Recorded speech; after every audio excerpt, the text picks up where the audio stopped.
So welcome back to a brand new episode here at Care Life Podcast. My name is Kenzie Rock, and this is our holiday special, 12 Days of Christmas. Before we begin with Day 3 interview, I'd like to remind you to please follow us on our socials on Instagram, Facebook page, Twitter, and also on YouTube. We have a YouTube channel.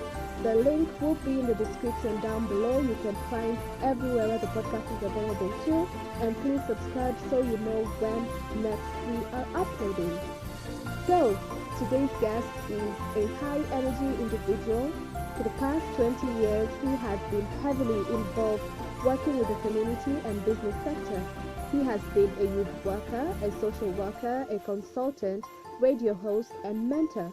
Growing up with a disability, facing racism, and experiencing stress was never a barrier to him. Ladies and gentlemen, I present Trevor Carter from Sheffield, United Kingdom. Hi, Trevor. Hi, how you doing? I'm doing great. Welcome to Care Live, this very special episode. Yes, I'm so excited all the way to Motherland, Kenya. So I'm ready for the podcasting today. Okay, so how about we begin by you telling us a little bit about you and your career? Okay, yes, my name's Trevor Carter. I'm born and bred in the United Kingdom. I'm a family of 8. My parents originally came from Jamaica. So I'm living in UK, and obviously right now it's cold and damp coming up to December. I miss the sunshine. Growing up, I've always had a passion to work with people in the community. And I've worked in the community now for about 20 years. And I did a lot of probation work, social work, working with young people, working with families, working in the hospitals. And then obviously after that, I went into real estate. I did a bit of property selling, but I've always knew that I've always had a passion to work with people. And when I was a young age, I had a lot of people at school and colleges who would always come to me with problems, and they would come back to me, "Oh, thank you for your advice." And I'm like, "What do you mean?" So I knew I had a gift, but I weren't aware of it. And it was people who were older than me would come to me with their problems. And for some reason, unconsciously, I would give them sound advice, and they would go away and they get results. That's when I realized, oh, I need to work in the community. And I ended up doing that for 20 years. So now I'm a stress relief and a well-being coach for men. Great. So, Trevor, you have grown up with a disability and you faced racism and experienced a lot of stress with this barrier. How can you tell us about how this was for you and how you managed or are coping with it? Absolutely, yeah. Growing up in the family, I was what we call hard of hearing, and I went to a normal school with a hearing unit, and it was like two different worlds. When you're among hearing people, they don't understand your world, which is a deaf world. So I had to cope with two different worlds of people that can hear and a world of people that can't hear. And things like going to school, going to work, going out in the community, it was kind of hard because of my hearing impairment. And obviously when you're doing sign, people don't tend to understand it or they don't have no time. So I had to adapt around that. And obviously school was a growing up experience for 5 years where I faced racism. I faced a lot of issues that came against me because I was deaf. And also I had a great support from my family who always kept me going, kept me to believe in myself. And that's when things begin to turn around. I start to find myself, which we call self-discovery. And when I realized who I was, and I was pleased about who I was, and I was happy about who I was, and I was confident about who I was, that's when things begin to change. I wasn't allowing people to look at me based on my disability. I was looking at the ability, not the disability. And I went to college, and I had my head down, and I focused on what I was doing. And I had a lot of distraction because friends wanted to do things differently, run away from the course, go into sports. But I wanted to focus on my studying. And then I went to university. I didn't finish it based on different circumstances. I came back to my mom, and I started to work in the community as a social worker, community worker. And again, it was one of my passions, and I've always been involved in working with young people and families. And barriers was an issue, being black and also being having a disability, but it didn't stop me. And I'm still the same person as I were years ago. That's amazing. And you've mentioned that for the past 20 years, you've been heavily involved in working with the community and with the business. And can we please talk about your experiences with the community, starting with you being a youth worker, being a social worker, being a consultant? You're practically a jack of all trades in the community. Okay, being a social worker and community worker, I was a community working with young people who were marginalized from the education system, go on the streets, get themselves into trouble, get themselves into police. My job was to get them off the street back into education. And obviously, in where I am, it was a large black community, but a mixed community of Yemeni, Arabs, African, and etc. These young people, what I realized was they were deprived of love. So they go on the streets looking for love. So they get involved in gangsters, they get involved in drugs. They find themselves marginalized based on the fact is they're never being loved, they're being deprived, they're being not being listened to. My job was to be a mentor, to be a support, and to be an advice. It was hard work, but it was great. Why? Because majority of them turned their life around, the ones I'm working with. And what I did, I got them what you call a youth forum group, where they be responsible for organizing a youth forum, have a chair, vice chair, president, and secretary, and they would organize their group and look at how they can invite young people to come together to talk about various young people's issues. That grew. It grew and it grew. It gave them confidence and it gave them the power to decide what they wanted to do without being intimidated by the system or by outsiders or even by their parents. And what I had to do was to change their mindset. And what that was getting them to sit down and analyze and look at themselves and say, you are important. You are who you are, not by what people say, by what you believe. Whatever you believe is what you become. I had to get them to believe in themselves, and it worked. When they believed in themselves, the confidence went straight through the roof. They realized they are more than what people think they are. And then the youth group, it grew and it grew. We started to link out with other community groups, going to Manchester, going to Leeds, and their confidence just grew. And then I got a funding together for them to go to Brussels, to the Brussels High Commission, which is the Court of Human Rights. We took them to Brussels, got on a coach, and they went. And bear in mind, a lot of the young people had never been out of their community, never been abroad, never traveled. So it was a big experience, excited, got their passports, we went. And they sat down and spoke and learnt about the European Union, how it's going to affect young people in Europe and in UK. And they just went on from there, and a lot of them started to go back to college and they got their university degree. And I That's think nice. it's an amazing feeling to get young people from nowhere to be something. And after 1 year, I would say about 15 young people went to university and graduated for the first time. And that, That's absolutely, these are marginalized kids who were deprived, in trouble with the police. And that was my role for years and years and years. And then the group grew because people said, "No, I've heard you." Parents used to come to me and said, "What have you done?" And I'm like, "What do you mean?" My son is confident. My daughter's confident. They're going to college now. They're studying. They're going to university, got their degree. And here's the beauty of it. They've even set up their own business. They've set up their own business. So that was the main area of the work I was doing, mainly community work. And personally, I believe that somebody to work with the community, you have to have patience, you need to have compassion.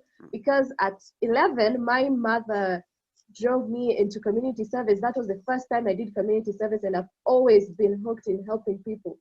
And it taught me to have patience with people, to have compassion, to always be there, because most of them, that's all they need. And my question about this is, what's one thing you wish you had known before you began this community service or helping the community? Good question. I think for me, there's nothing really. What it was, I had a hidden talent within myself that I didn't know about until people told me what I was good at. When I start to work on those talents, the reality of who I was and what I could came to the forefront. It's almost like a flower. You plant the flower and you leave it, and it grows and it becomes what it needs to become. And that's what happened to me. I grew to become something that I didn't know.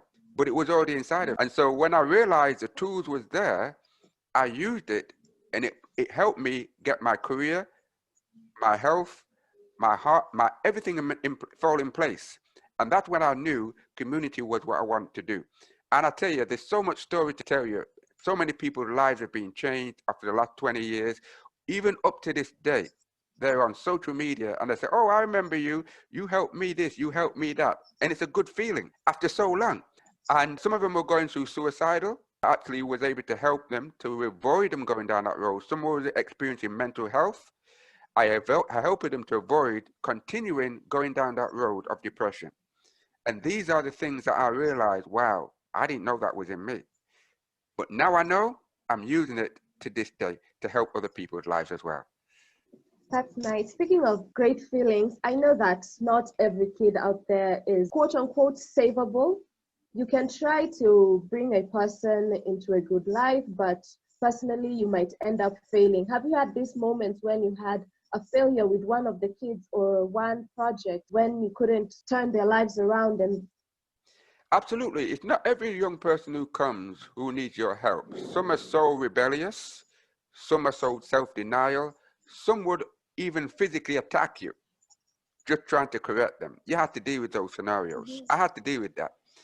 Those who didn't want to change are the ones who you could probably signpost on for somebody else, or you can give them something to remember. Said, listen, remember this day. I said, but soon down the later line, it's up to you to decide whether you're going to change or stay where you are. That's how I left it. And so what happened was when I left a certain quotation with them, they realized the young people who came into the group were growing. They would go and tell them and say, look, you need to come into this group. You need to learn. You need to take advice from. They called me Uncle Trevor at that time. They called me Uncle because some of them didn't have the respect from their parents. They didn't have a good relationship with their parents. I was like a father figure to them. And they would sit down and personally tell me their personal experiences, how they were neglected, rejected by their parents. So they had to go outside looking for it. And then when I was part of their life, they had challenges of who loves me? Nobody loves me. And there are people out there who do love you. And guess what? You're talking to one right now. That's what I said to them. And so that made the whole nutshell crack, that they realized there are people out there who care about them. So there was one scenario. You do get those experiences. You can't help everybody. We're not designed to help everybody. And I always say, if you can't help yourself, you can't help others. It's impossible. exactly. You can't do it. Yeah. And that there are moments when you have slip-ups. Let's say everything is going great, but something just happens and the child just slips back into their old self, but you manage to turn them back around and make them see the light again. That's right. It's what's happening here is it's called self-discovery. It's a journey. You have to find out who you are first. And what I've learned by that over the years, even myself, a person who walks about don't know who they are will get confused. Will get into certain things that they wish they weren't involved. They'll start talking things that they're not supposed to talk. They start thinking things that they're not supposed to think. Why? Because they don't know who they are. And what they will do, they will look for something that makes them feel good, but only for a while. Eventually, it will run out. Eventually, you'll get bored. Eventually, you get fed up. Eventually, you get depressed. So you have to start with number one. Who are you? When you look in the mirror, you've got to see something in you. If you can't see it, then what do you expect other people to see? It doesn't matter what you do. You will always find something about yourself, and you have to spend time understanding yourself. A lot of people spend time on Facebook, social media, more than themselves. What you're doing, you're running away from yourself and finding out other things that had nothing to do with you. So that's how you work with young people. You've got to give them the understanding, you are somebody, but who are you? You have to tell me who you are before I can help you. So that's a very important part I've always played up to this day with young people, even myself, and even with my son. It's the same way I practice these models, because why? It works. I find things that work and use things that can change people's life, and I continue to use that to this day. That's great. Speaking of self-discovery, there's something that most young people, and not only young people, but also adults, I think they don't understand the difference between who you are and what you do. There's clearly two different things between the two. Could you please explain to us, if you know what the two mean, who you are and what you do, and how can somebody differentiate this so that they can find a great purpose for their own lives? Absolutely, absolutely. That's a good example what you just said there. What you're doing now is an example of who you are. Nobody can justify that because you found it. Mhm. And that's why you're doing podcasting, Exactly. right? Podcasting is a Yeah. part of you because you found out what you like, you Mm-hmm. found out what you enjoy, you found out that gives you satisfaction. So you do podcasting. That's a discovery of you, not somebody else's opinion. And the beauty of this is what you're doing will take you to where you need to be because you found it. Mm-hmm. And I'm going to put it this way. I mean, I've been to Africa and I love the place. I'm coming back again. I can't wait to get out there. I can't wait. But what I've looked at is a seed. When you plant a Mm-hmm. seed into the ground, the farmer's not worried about what's going to happen after that. That's how much confident a farmer is because he Mm-hmm. understands the process of the seed. He understands the process of the weather, what it needs to do. He's not trying to correct anything. Once you put the seed into the ground, he knows what's going to come. So there's no engineering work in there. There's Mm-hmm. no rocket science understanding. Just put the seed in the soil and leave it. What happens from the seed, it depends on the weather, not us. So when the weather comes, the seed is able to develop to what the farmer requires, which is what? A harvest. So when the harvest comes, the farmer can come and then take the harvest and feed his family. Mm-hmm. That's not hard. That's not rocket science. That's the easiest thing you can Exactly. do. What I'm saying is, we sometimes complicate our life too hard. We confuse ourselves by taking on things that's not productive, by learning things that's not going to edify us. We waste a lot. When you look at humans, we waste a lot of time doing things and it's unproductive. Then we get frustrated. Just like the seed knows what it needs to do. It don't need to ask for your understanding, your qualification. Plant the seed in the ground, leave it, and the harvest will come. That's how I've been teaching myself and the young people. Plant something in a person's life and let it grow. Don't try to control it. Don't try to control your children. Don't try to control other people. And that's what I've always learned about self-discovery. And I know, and you've said that you have a son, you're a father.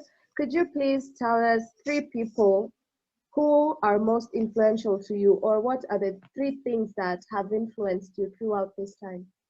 Okay, definitely number one, the creator. 100%. The Most High has been the Mm-hmm. number one of my life. If it wasn't for him, I'll be struggling about my identity. I'll be struggling about relationship with other people. I'll be struggling about the real world. So number one, definitely him. Number two, my parents. My parents' old parables and old stories brought wisdom to me. It's not until you get older you realize, hold on a minute, my mum used to say these old parables and stories. You get older, you say, now I know what it means.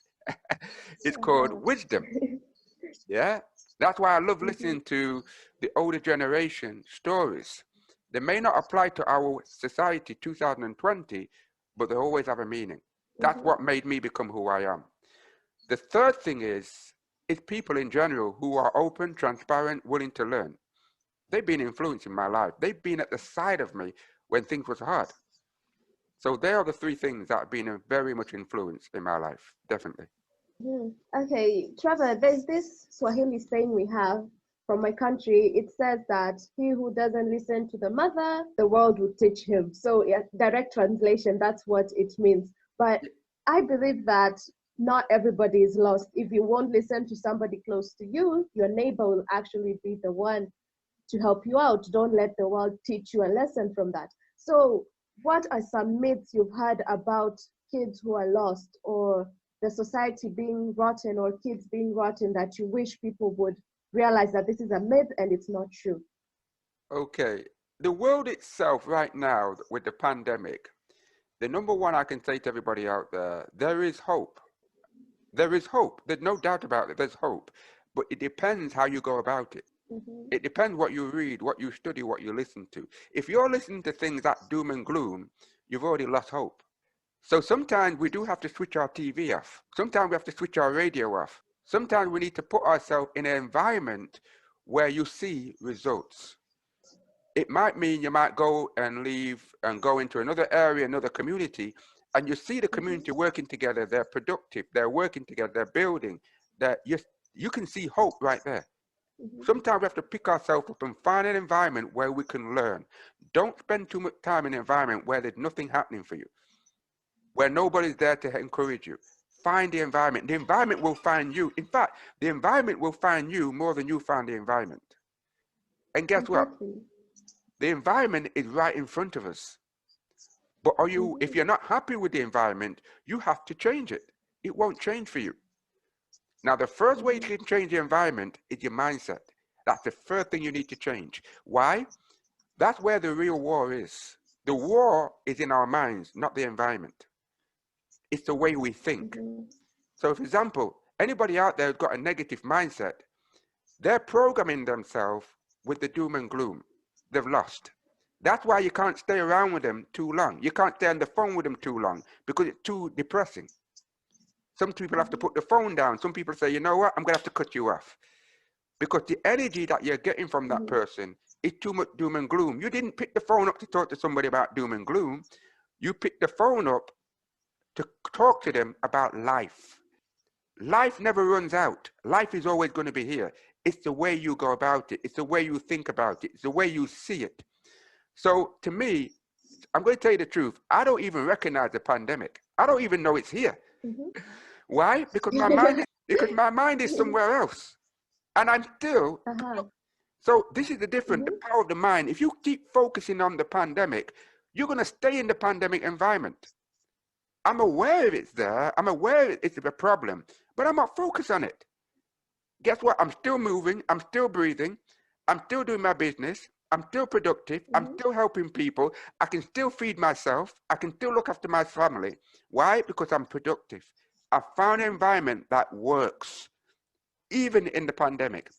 So everybody out there, old listening, you have to start getting up, change your mindset, pick yourself up, dust yourself up, and get on with life. Nothing can hold you back if you allow it. It don't matter how bad the environment is. If you say to the environment, Mm-hmm. yes, I've defeated, then the environment will overtake you. But I'm not allowing no environment, no hardship is going to stop me. No way. Because that's where my mind is. And I will be successful.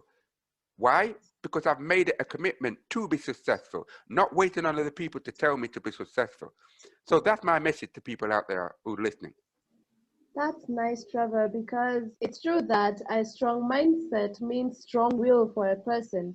And do you mind telling us how your journey has shaped you into the person you are today? You've been into this investment of helping people in the community for 20 years. If you look at yourself 20 years back and the person you are today, is there a difference or is there growth or is there any similarities? Okay, the 20 years from where I were to now, I'm a totally different person. That's number one. I don't think the way I think anymore. I see life and hope more abundance than ever before. My relationship with people is different how I were before compared to now. That has changed me. Even awkward people, difficult people, I know how to Mhm, make a relationship with them without them getting angry with me because I practiced it so many times among the environment of mhm, young people and families who are going through crisis. I had to use what we call a tool of adapting into their environment and making them more respectable, making them feel more loved and appreciated. And I've used that technique for so many years that mhm, anybody comes now in a difficult situation, I know how to bring their environment into an environment of love, peace, joy, respect, and most of all, mhm. respecting for themselves. So the journey has changed me a lot, and I'm thankful for that journey. I'm not looking over my shoulder thinking, oh, I wish I could have changed this, I wish I could have changed that. No. What I am doing, I'm making changes every day, and I will continue to make changes Mhm. because it's working. That's great. Trevor, if money was never an issue to you. Let's say you were all rich, you were richest person on this planet, and you never had to worry about your finances. What would you do every single day for the rest of your life? What I do for the rest of my life, still work on myself, still keep my eye on the Creator, the Most High, view people differently. A lot of people Mhm, can look at somebody and focus on the negative of the person. That's not going to build a relationship. That's not going to move you mhm, forward. View people differently. Also, be there for somebody who needs you, not want to use you.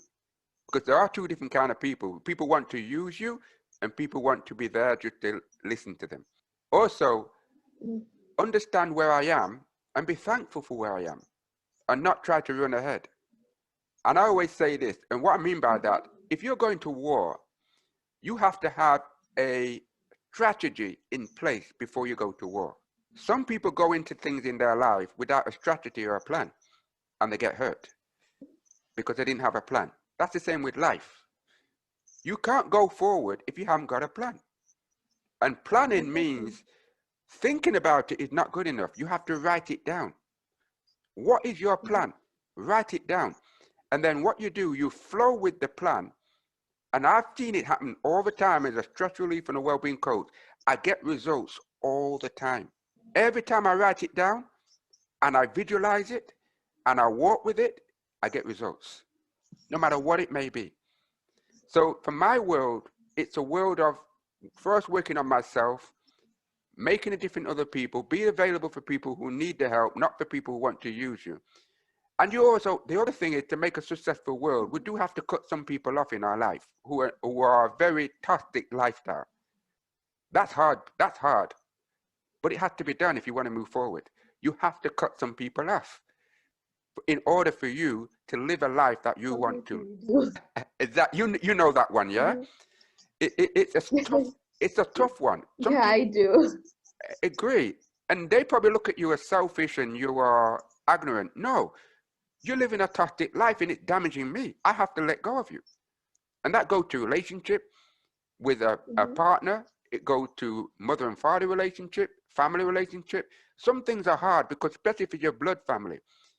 I'm sorry to say, but sometimes you do have to cut some people off because if they're, it's like somebody standing there strangling you. mhm.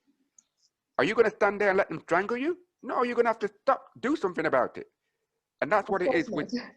exactly. Mhm, So with a toxic lifestyle, people do end up strangling you, strangling the life out of you. You have to say, look, I'm gonna have to cut you off. I'm going. You go that way, I go this way.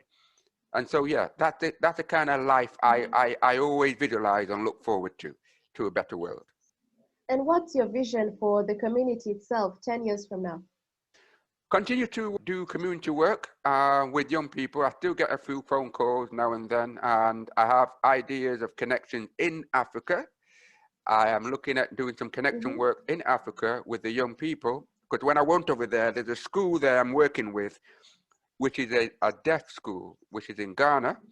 And I'm promising to go back and mhm. start building the school and get them facilities in place so that the young children can have hope. So that's my long-term plan. And also where I am now at the moment, I'm still working with parents, I'm still working with young people and professionals, and they need me. And I'm going to give them what I can. But my long-term future is to do what I'm still doing, definitely. Okay, speaking of which, I've been going through a few articles from years back, and I realized that not all podcasts are accessible to people who are either deaf or, like you, have had hearing problems. And I thought of having a transcripted version of my podcast and having it on other social media platforms like on YouTube. And people thought that this maybe was not a great idea. How do you think this might be? Is it a great idea? Should we, as podcasters, transcript our episodes so that it can be accessible even to the deaf? I think what we're doing right now is the most powerful tool on the planet right now, podcasting. Mhm, It can get your message out there faster. People can download it anywhere in the world. People can mhm. access it like never before. They're getting full-time information. So this technology has allowed us to spread our word, our messages, and our story worldwide. Mm-hmm. And guess what? Podcasting is here to stay, and it It will. is. Exactly. It's here to stay, and it's going to have a tremendous impact over the world, and it already has. Whether your story, whether your hobby, or whether your life experience. So this podcasting right now could be touching many people's lives. We don't know. It could be changing people's lives that we Mm-hmm. don't know. Somebody may be driving right now, going to work, putting this podcasting on and said, that's exactly what I want to hear about. That's the power of podcasting. Mm-hmm. So anybody who's not doing podcasting, it's free. You can get your message out not only in your country where you're resident, you can get it out globally. And it does all the work for you. So Mm-hmm. I think it's rising over YouTube, it's rising over other platforms right now, Mm-hmm. and it's going to continue to grow on a it's tripling by millions every month. So podcasting is a platform for people to get their message out and to share their stories and change people's lives. So yeah, podcasting is number one, definitely. Oh, if you were in my shoes, were there any questions that I never asked you and you wish I did? Oh no, I think the question you asked me was correct, spot on, very true to the core of what we're talking about. And I'm such a pleasure to be on this podcasting, especially with in Kenya, so Jambo. So I do know a bit of the language, but Uh-huh. this is what I want to do. I want to say thank you, and I'm making myself available to talk to more people online, especially in Africa, where my heart is at the moment, to reach out to young people, to people who are losing hope, to people who are looking for more clarity in their life. So yeah, what you've asked me so far, I'm so grateful for those questions. It just brings me back memories of what I went through for the last 20 odd years. Thank you very much. It's actually a very huge pleasure to have you on this episode here because I started this as a Christmas special for every single person, for every single podcaster out there who wanted to be part of this very special time in Christmas because unlike the normal time where I discuss only books, I now ventured into interviews where 12 Days of Christmas focuses on every single profession out there. That's why I had to have you as part of this episode because a little bit of love goes a long way. Absolutely. Somebody out there will be touched with your words and they might start an initiative from their community, from whichever part of the world they're from. Absolutely, absolutely. And I want to say well done and keep up the good work. And, it will get you to where you dream to be. I've been there. And you do have to go start a bumpy road, but eventually the bumpy road become a level road Mm-hmm. and you will achieve what you want. And you're a young person who's doing what you need to do and it will touch the lives of people. I've seen it Mm-hmm. happen over and over again. So keep up the good work and it's such a pleasure to be on here with you. Thank you very much, Trevor. Our listeners might want to find you online. Is there anywhere, either Facebook, Twitter, Instagram, or even YouTube, you could give us links to your socials? Okay, I don't use social media very high like most young people do, but I tend to use LinkedIn. You can find me on Mm-hmm. LinkedIn, or you can go to my website, which is www.mensactiongroup.uk. That's all one word. www.mensactiongroup, all one word, .uk. Or you can get my email at info@mensactiongroup.uk. You can get me on the email there. So yeah, anybody who wants to get in touch with me, they can get in touch with me by email or by my website. As I say, I'm a stress relief and a well-being coach for men. So yeah, so that's the way to get in touch with me. Thank you very much, Trevor. I'll link all that in the description so that it can be easy for them to find you. And thank you very much for being part of 12 Days of Christmas here at KR Live. Okay, thank you very much indeed. We have come to the end of day 3, ladies and gentlemen. I'm glad that you are listening to this right now because that means you are an amazing person and you love to hear about other people's stories. So, congratulations to you for reaching the end of today's episode. It may be long, but I'm glad that you did. And please leave a review for us on Apple Podcasts, Spotify, or wherever our podcast is available. And give a comment so I know what you think about the podcast and its episodes. Remember, Trevor Carter's socials will be in the description down below in form of a link. And my socials will also be linked down below. Ladies and gentlemen, I hope you have an amazing, fantastic week ahead of you, and happy holidays to whoever is listening to this. Much love from me to you. Bye.